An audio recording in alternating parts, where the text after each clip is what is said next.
তো আল্লাহর পয়গম্বর ঈসা রুহুল্লাহকে আল্লাহ এই রকম কয়েকটা ক্ষমতা দান করেছিলেন যে আল্লাহর পয়গম্বর ঈসা রুহুল্লাহ যদি মুর্দা ব্যক্তির উপরে তিনি যদি ফুং দিতেন তো মুর্দা ব্যক্তির সঙ্গে সঙ্গে জীবিত হয়ে দাঁড়িয়ে যেত মুসলমান।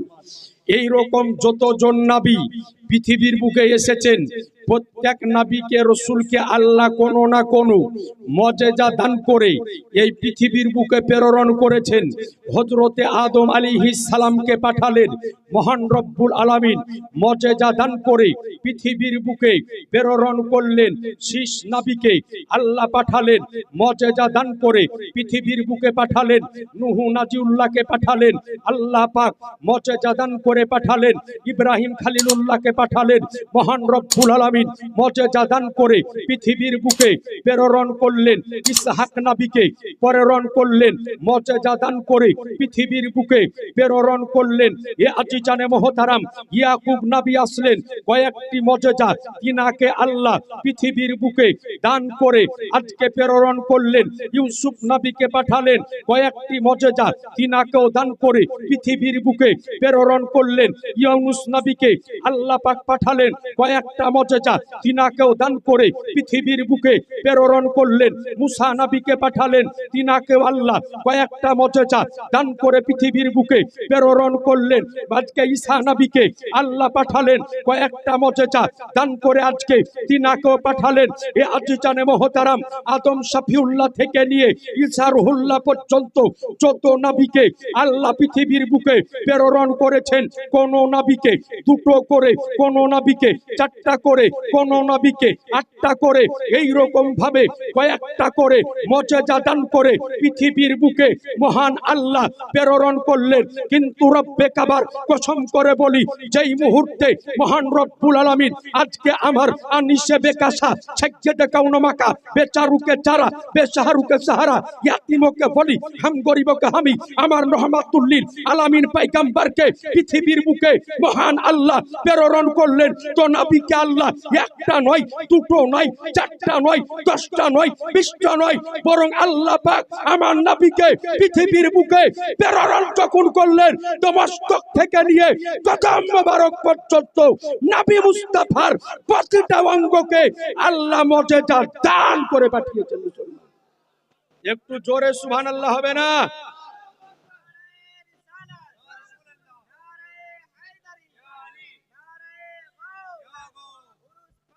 জিন্দাবাদ।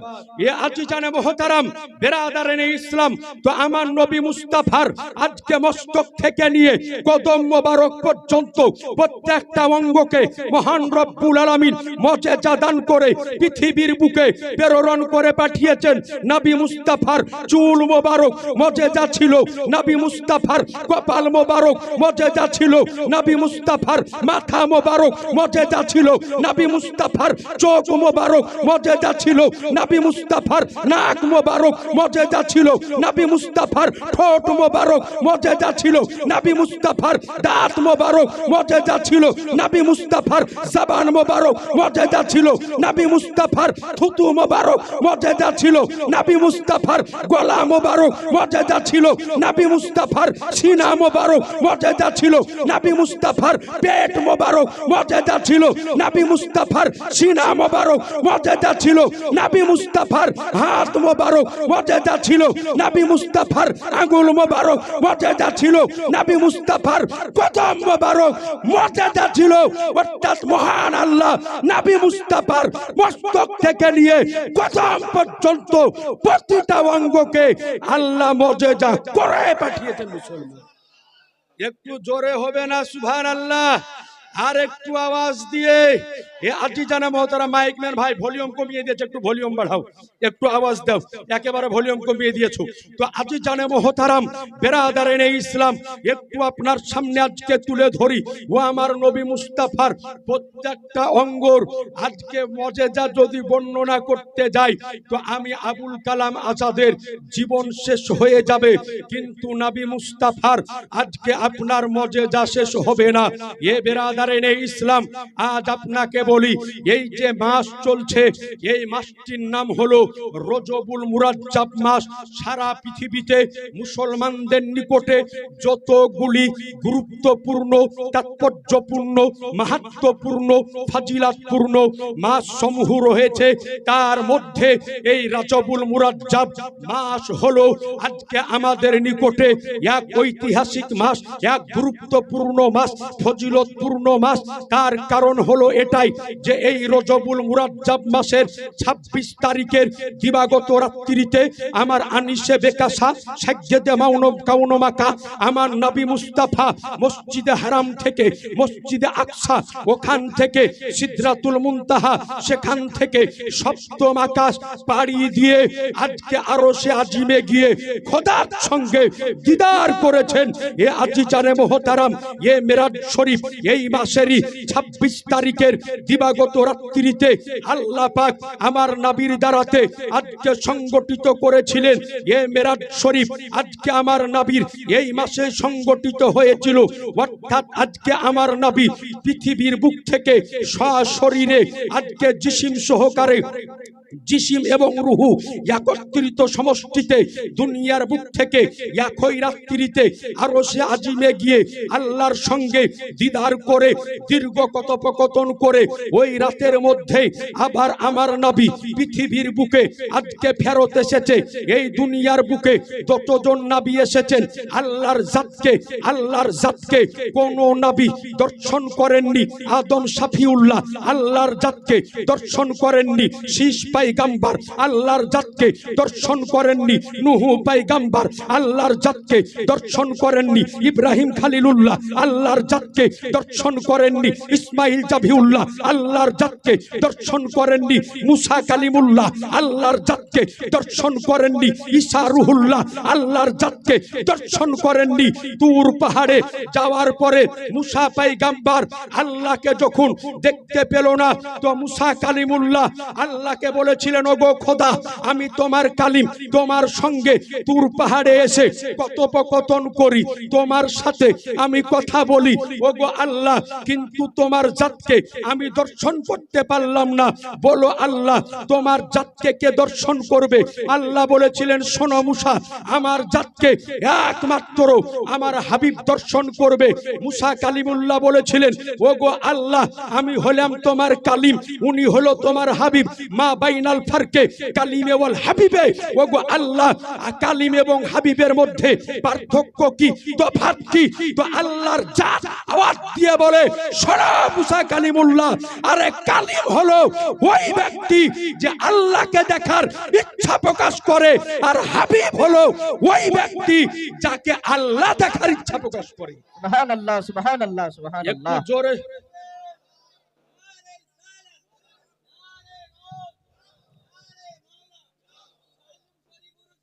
জিন্দাবাদ, জিন্দাবাদ, আল্লাহু আকবার, ইয়া রাসূলুল্লাহ। তো আজিজানে মোহতারাম, তো আমার নবী আল্লাহকে দর্শন করেছে। তো এই মেরাজ শরীফের মাস যখন আসে, তো বর্তমান সময় আজ সোশ্যাল মিডিয়াতে কিছু আদাতা নেংটি খুলা আলেমকে দেখা যায় যে ও সোশ্যাল মিডিয়া গরম করে দেয়। আদাতা বুঝেন তো নাকি? আমাদের মুর্শিদাবাদ মালদাতে বলে এক হয় দাতা আর এক হয় আদাতা। মানে দাতা মানে হলো যার দাঁত হয়েছে, আর আদাতা মানে যার দাঁত হয়নি। না আপনাদের দেশে কি বলেন বুঝেন তো নাকি? তো কিছু আদাতা আলেম বের হয়েছে, তো ওদের দাবি হলো যে মেরাজ তো হয়েছে, কিন্তু নাবির মেরাজ জিসমানি হয়নি, রুহানি হয়েছে। তাদের দাবি হলো যে নবী মেরাজে গিয়েছেন, তো নবীর দেহ দুনিয়াতে ছিল আর রুহু গিয়েছিল মেরাজে। আজ আপনাকে বলি, আজ তারা লাফায় যে আমরা আরবি গ্রামারের এটা বুঝি, আমরা আরবি গ্রামারের ওটা বুঝি। অথচ দেখা যায় যে উর্দু কায়দায় সোজা করে পড়তে জানে না। আপনাকে বলি, হানাফিদের আকীদা নবীর মেরাজ সশরীরে হয়েছে, শাফিদের আকীদা নবীর মেরাজ সশরীরে হয়েছে, মালিকীদের আকীদা নবীর মেরাজ সশরীরে হয়েছে, হাম্বলীদের আকীদা নবীর মেরাজ সশরীরে হয়েছে। এই জন্য সুন্নি জামাতের আকীদা হলো যে নবী মুস্তাফার মেরাজ শরীফ সশরীরে হয়েছে। মুসলমান উঠান কোরআন শরীফ। আমার পূর্বে কারি সাহেব তেলাওয়াত করতেছিলেন সূরা বানী ইসরাঈল। কোরআন শরীফ আল্লাহর কালাম। কারি সাহেব তেলাওয়াত করতেছিলেন তো মনে হচ্ছিল যে উনি যদি তেলাওয়াত করে চলে যায় তো ফজর পর্যন্ত শুনবো না। কি বলছেন? আল্লাহর কালাম কোরআনের এমন মানে শুনতে এত মধুর লাগে। তো সুবহানাল্লাহ। তো আল্লাহ পাক বলেন সুবহানাল্লাযী আসরা বিআবদিহি লাইলাম মিনাল মাসজিদিল হারাম। আল্লাহ পাক বলেন যে পাক পবিত্র ওই সত্তা যিনি নিয়ে গিয়েছেন একই রাত্রিতে বিআবদিহি নিজের বান্দাকে। জোরে বলেন সুবহানাল্লাহ। আল্লাহ এই জায়গাতে আব্দ শব্দ ব্যবহার করেছে আরবি গ্রামার অনুযায়ী এবং আরবি বলচাল অনুযায়ী এবং আজকে হাদিস ও কোরআন অনুযায়ী। আব্দ শব্দ ওই সময়তে ব্যবহার হয় যখন রূহ এবং শরীর একসঙ্গে থাকে, তখন আব ব্যবহার করা হয়। অর্থাৎ শুধু রূহের জন্যেও আব ব্যবহার হয় না, শুধু জিসিমের জন্যেও আব ব্যবহার হয় না। তো আজকে বলতে চাই এটাই, আল্লাহ বলেছেন যে নিয়ে গিয়েছে আল্লাহ পাক তিনার বান্দাকে, অর্থাৎ আল্লাহ আব ব্যবহার করে এটাই জানিয়ে দিয়েছে যে আমার নবী যেই রাত্রিতে মেরাজ শরীফে গিয়েছিলেন, তো আমার নবীর শুধু রূহ যায়নি, বরং নবী মুস্তাফার রূহ এবং শরীর দুটো একসঙ্গে গিয়েছে। একটু জোরে সুবহানাল্লাহ বলবেন না? আর একটু আওয়াজ দিয়ে।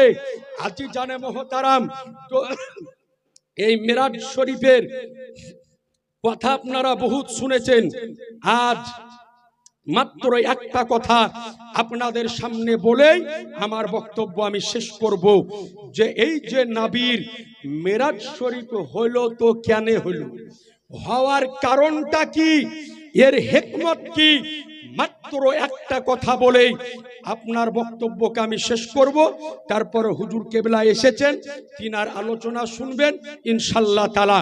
তো আজি জানে মোহতারাম বিরাদারানে ইসলাম, আচ্ছা বলেন, আজ থেকে কোটি কোটি বছর পূর্বে যাহা কিছু হয়েছে আল্লাহ জানেন না জানেন না? একটু জোরে বলেন না। জানেন। আজ থেকে কোটি কোটি বছর পরে যেটা হবে আল্লাহ জানেন না জানেন না? জানেন।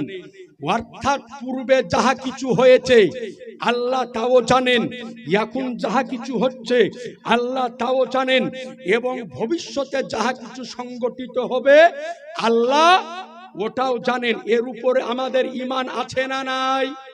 একটু জোরে বলতে হবে। আছে। তো এই যে বর্তমান সময়, আজ মানুষ বলছে বর্তমান যুগ হলো আধুনিক যুগ, বিজ্ঞানের যুগ, নাকি বলছেন? আজ বর্তমান সময় হলো সায়েন্সের যুগ। আজ বিজ্ঞান এমন এমন জিনিস বানিয়ে দিয়েছে যে মানুষের চোখ কপালে উঠে গিয়েছে।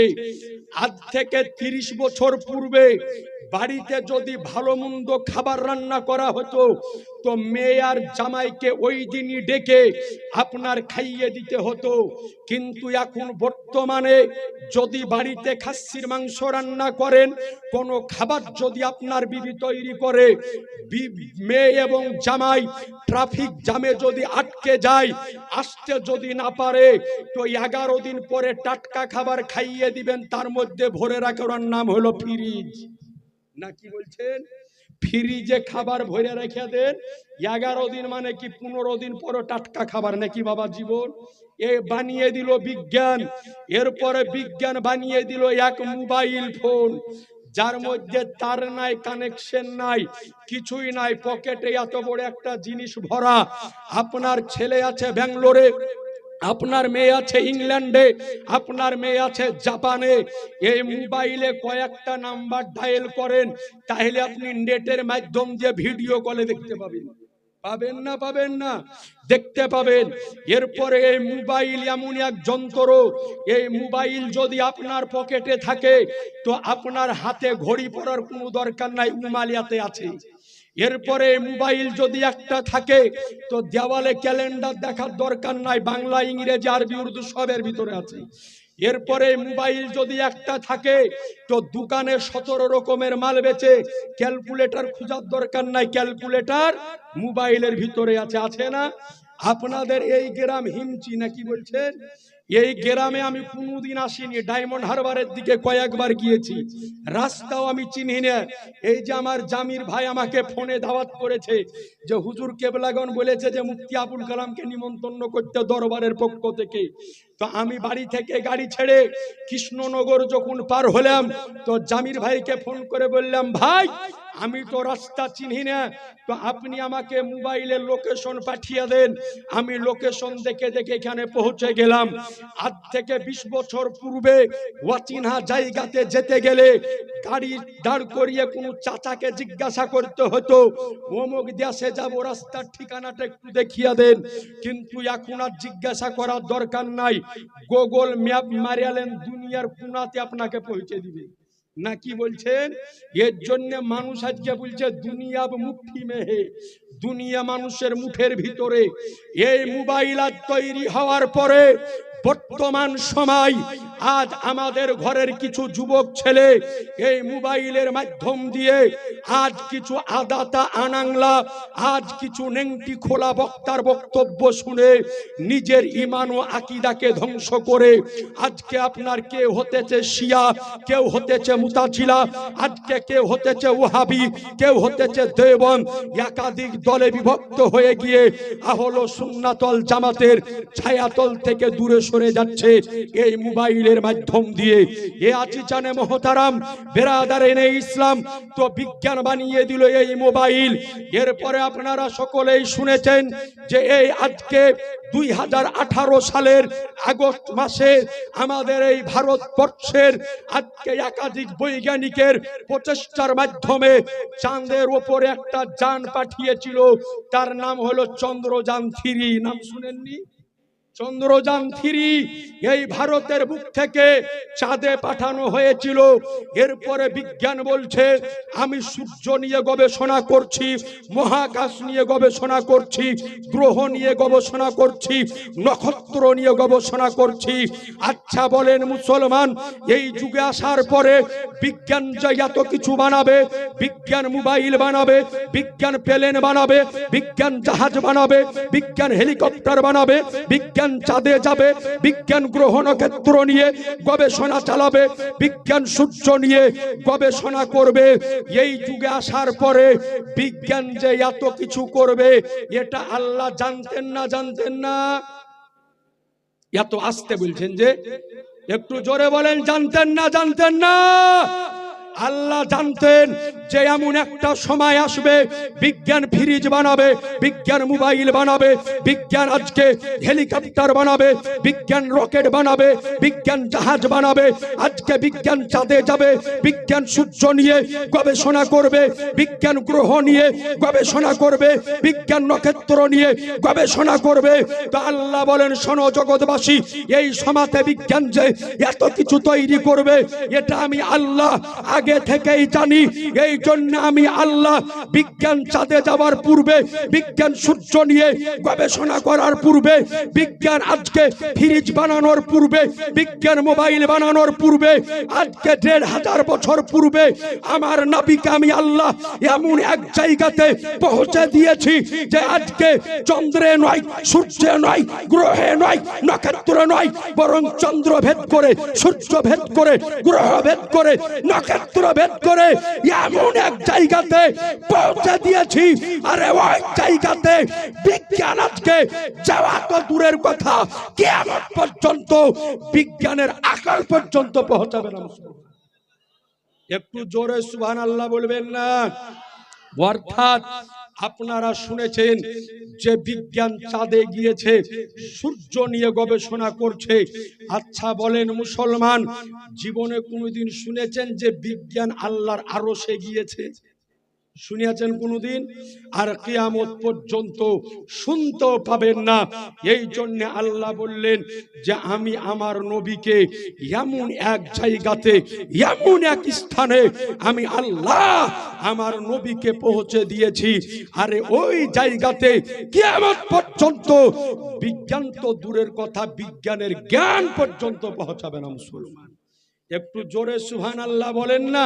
তো আজিজানে মোহতারাম, বিরাদারানে ইসলাম, তো আমার নবীকে আল্লাহ একাধিক মর্যাদা দান করে পৃথিবীর বুকে প্রেরণ করেছেন।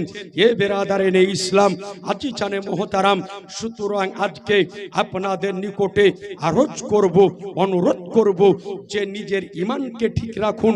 নিজের ঈমানকে যদি ঠিক রাখেন আমল ঠিক থাকবে, ঈমান যদি ঠিক না থাকে আমলের কোনো মূল্য আপনাকে দেওয়া হবে না। কারণ জেনে রাখবেন, কোন ব্যক্তি নামাজ পড়ে পড়ে কপালে যদি ঘটা ফেলিয়ে নেয়, হজ করে করে সমস্ত টাকা যদি শেষ করে দেয়, দান সাদকা করে বাড়ি যদি বিক্রি করে দেয়, রাত্রি জেগে জেগে তাসবিহ তাহলিল করে রাত যদি পার করে দেয়, কিন্তু ওর ভিতরে ঈমান যদি না থাকে, তোর আমলের কোনো মূল্য আছে? একটু জোরে বলেন না? জি না, ওর আমলের কোনো মূল্য নাই। এই জন্য ঈমান ঠিক রেখে আমল করতে হবে। ঈমান ঠিক আছে, নামাজ ঠিক আছে, ঈমান ঠিক আছে, রোজা ঠিক আছে, ঈমান ঠিক আছে, হজ ঠিক আছে, ঈমান ঠিক আছে, যাকাত ঠিক আছে, ঈমান ঠিক আছে, তাসবিহ ঠিক আছে, ঈমান ঠিক আছে, তাহলিল ঠিক আছে, ঈমান ঠিক আছে, দান ঠিক আছে, ঈমান ঠিক আছে, সাদকা ঠিক আছে, ঈমান ঠিক আছে। আজকে আমল ঠিক আছে, ঈমান ঠিক নাই, তো আর আমলের কোনো মূল্য হবে না। তো সুতরাং আমাকেও আপনাকে নিজের ঈমানকে ঠিক রেখে আমল করতে হবে। বলেন ইনশাআল্লাহ, জোরে বলেন ইনশাআল্লাহ। একবার দরুদ পড়েন, আল্লাহুম্মা